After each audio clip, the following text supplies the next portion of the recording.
This video is going to show two different ways of working with sound, two different software programs that you can use to study sounds, whether live or recorded, really of any kind.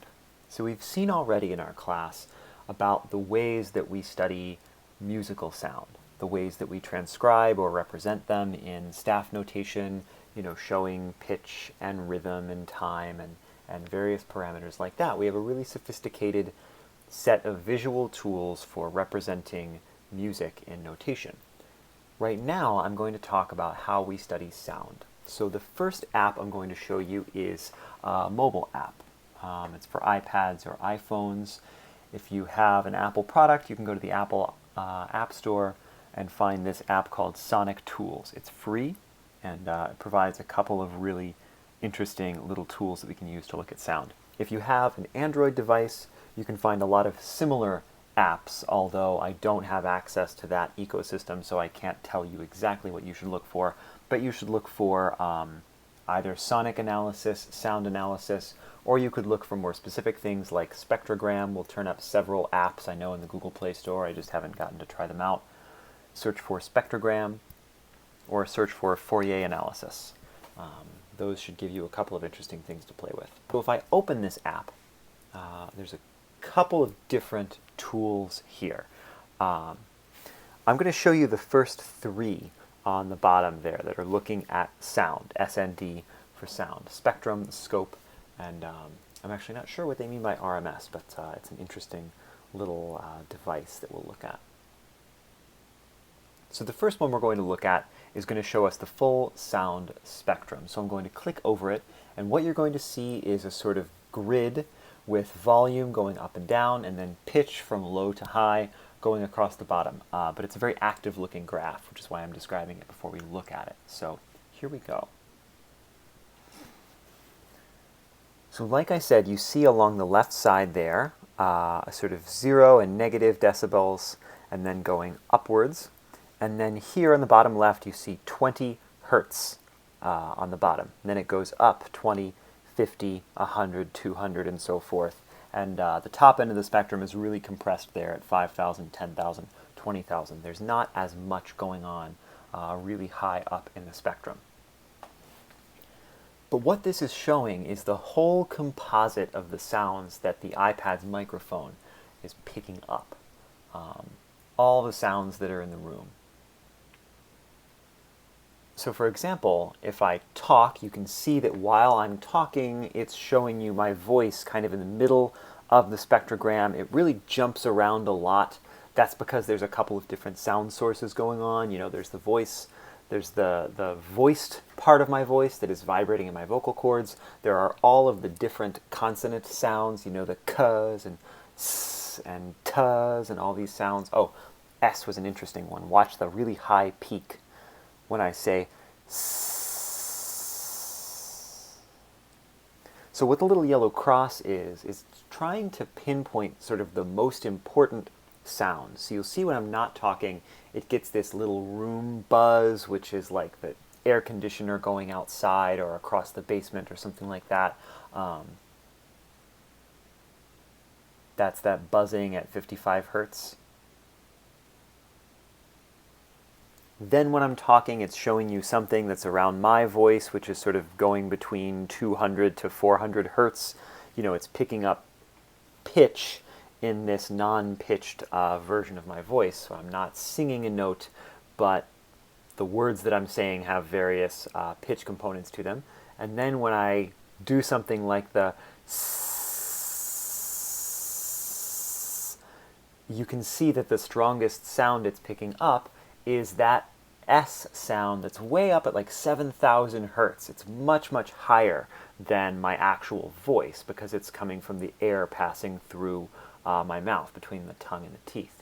I'll do it one more time so you can see it. Sometimes it even pops up there. If I let an S be a little bit longer, you'll see the little cross jump up to the top.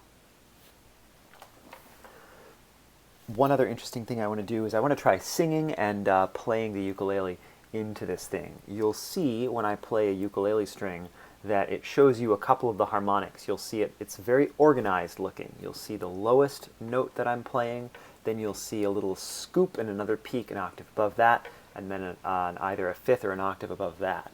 You'll see. So here we go. You see that right in the center, you can see 3 or 4 peaks go up, and then they sort of decay together as the string vibrates. Yeah, it's 4 peaks, and if you look, the third one is a lot weaker than the other ones.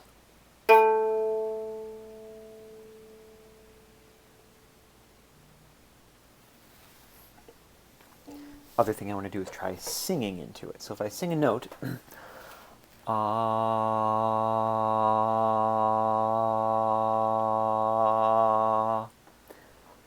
it picks up my voice, and it should pick it up a little bit differently if I sing a different vowel. You know, one of the things that makes vowels sound different, it's the shape of your mouth, but also the overtones or the harmonics in the sound that are being emphasized.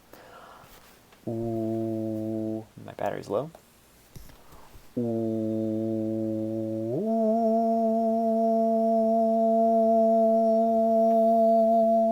You can see that fundamental that I'm actually singing, and then you can see a sort of overtone that's almost like a whistling above what I'm actually singing. That's very consistent. It goes right along with that note. Ooh.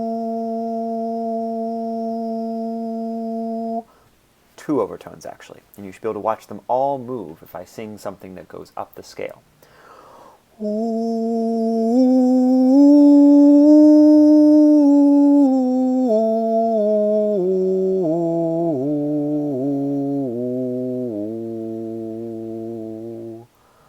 can watch my voice go up and down right there.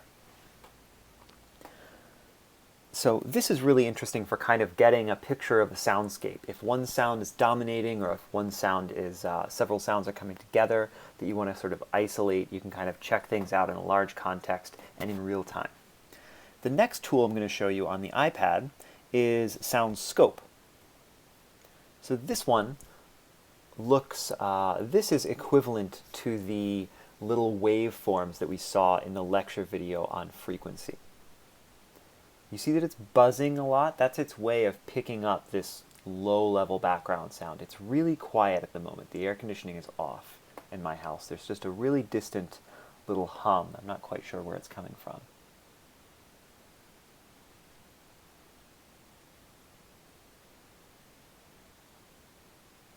There it is in the background. If I have a sustained tone, you're going to see something resembling either the sine wave that we looked at, or more realistically, you're going to see something that resembles the more jagged pictures of the different instruments. So you can see that it's showing you, again, you can see the different components of my voice. You can see how it gets really, really jagged when I say an S sound, or if I have something that's more sustained, you can see that it's much more like a musical tone when I'm going,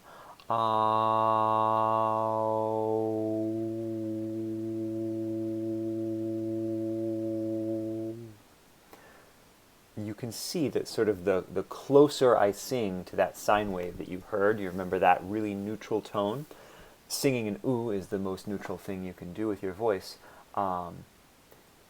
You can see it resembles that, and then if I sing something that's brighter like ah or e, it will be much more jagged. So let me show you how the vowels change. Oops, ESPN alert.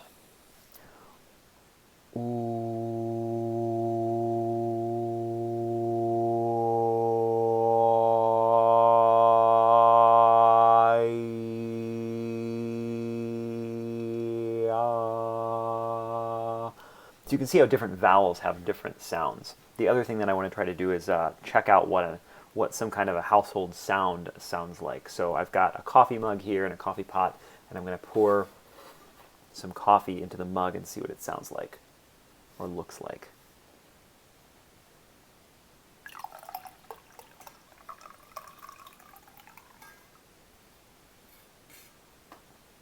Not as interesting as I hoped it would be, and I'm not going to drink it and subject you all to that. Finally, the last tool that I want to show you is so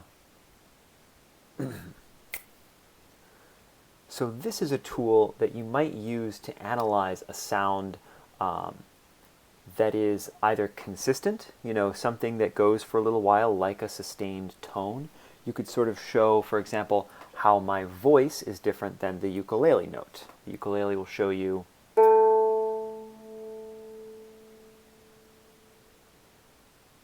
something pretty consistent, whereas my voice is pretty jagged.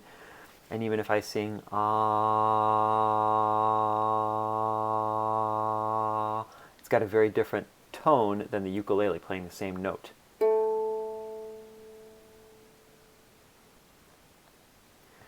Something that's also cool, you can observe in time how the sound changes. You can see how the ukulele starts off with a complex tone, and then as the string fades, the sound gets simpler. That jagged waveform with the 3 different hills turns into something a lot more even.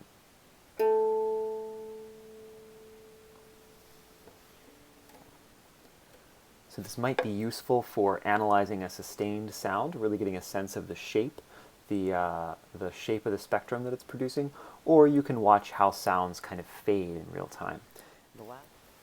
I'm going to show you one more app. This app is called TB Spectrogram, and this one you'll see at the top there's that little guideline that says audio input is muted to avoid feedback loop. That's very important. You want to make sure the sound on your iPad or iPhone is off when you're doing this. So my sound is all the way down. I'm going to go ahead and unmute. And what you're going to see is a spectrogram is another kind of representation. It's a little bit like the very first one that we saw. It's kind of combining the first thing we saw that was giving you the chart of everything sort of horizontally, and then the other one that was charting things out vertically. So this one is going to show you the full spectrum going up and down. So you see the numbers on the side here, that's 100 hertz, 300, 1,000, all the way up to 10,000. These things are logarithmic, which means that the lower notes are much closer together than the higher notes. So, you can imagine, for instance, a tone at 100 hertz. If you double it, you get the next octave, that's 200 hertz. Then you double it again, that's 400, and you keep going 800, 1600. You can see how it gets really big really fast. So that's why the lower notes are a lot closer together, and then the higher ones. So I'm going to start this off. I'm going to unmute my audio. So I'm going to start this off. I'm going to unmute my audio, and we're going to see that the spectrogram will start to scroll as it goes. And you're going to see some of the same things that you saw in the other ones, but they're preserved really nicely in time, so we can kind of watch how they unfolded.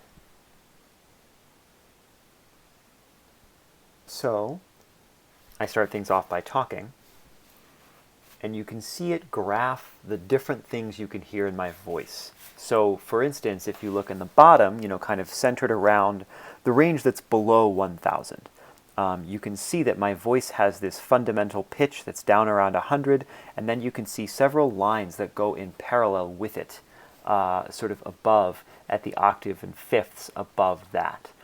So you can see that there's a fundamental pitch to my voice, and then there's a certain number of overtones. And then up top, above 3,000, it's really, really jagged. And that is because some of the consonants that I say will give big spikes. If you remember that hissing S from the previous representation, how it was centered around 7,000, you can see that right there, this big blob, all above 3,000 with a strong, brighter white in the middle of it, is showing you that S. It's going to disappear, so I did it again. And you can even see where I just did it before, there's that sort of voiced S, where I set it down below in my throat to say the letter S. There's a voiced lower kind of vowel, sound to it, and then there's the higher part, that's the S. So this representation is really useful because it shows you how sounds unfold in time. And it can show you how there are kind of musical things you can pick out, that no matter, even if I'm not singing, you can hear, maybe I'll exaggerate it a little bit, you can hear how a lot of times people's voices will go kind of upward. You might speak in a higher register and you can see that the fundamental pitch of my voice has gone up, or as you get to the end of a phrase, you might find your own voice going downwards. So for example, you can kind of graph that someone's voice might go up at the end of a phrase, or it can go down at the end of a phrase and sort of trail off and have less energy. It's also nice that you can adjust the sensitivity in this a little bit so that you really can get well-defined little bits. You can see all the gaps, every little gap between the words, even between the consonants sometimes. You can see the rhythms of my speech. If you wanted to, you could use this to transcribe, the rhythms of a sound. You could look really carefully and compare, the cadence of my speech against somebody else's. You can compare the vocal pitch of my voice against somebody else's. You can touch the screen and it sort of maps it against the keyboard. So, the vocal pitch that I'm using down here is somewhere around G2, and then the harmonics up there are going to be harmonically related to it. So right around G3 is the first one, and then a fifth above at D will be the second one, and then there will be another one above at another G higher. So you can see how these things are harmonically, mathematically related. It's interesting to do sounds versus music in these. This program shows you really, really distinctly. So for example, let's do the coffee demonstration again.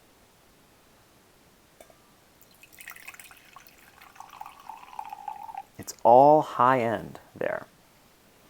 You can see a big difference in the sound between the coffee pouring there, all right around 800 or so, and then above, and then my voice comes in, I start talking again. It's much lower. Coffee again.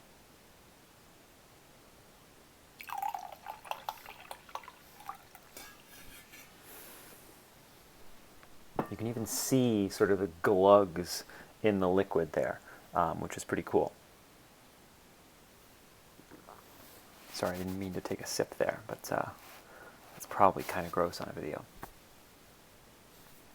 The other thing I want to show is that musical tones are really, really clear here. So a musical instrument has a much more organized spectrum than a voice or household sounds do. So I'm going to play a note on the ukulele, and you'll see this compared to my voice. It's like laser sharp. So here we go.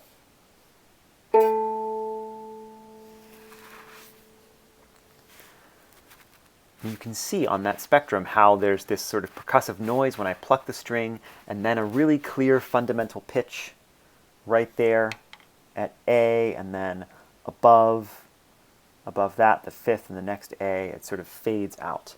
I'll play it again, but you can watch how there's a really strong fundamental. There are a couple of strong harmonics a little bit above that, and then there's all this high-end stuff that kind of fades really fast.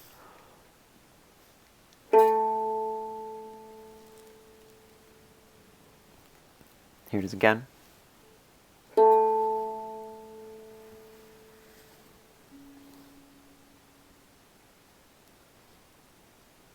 And then if I play something up a scale,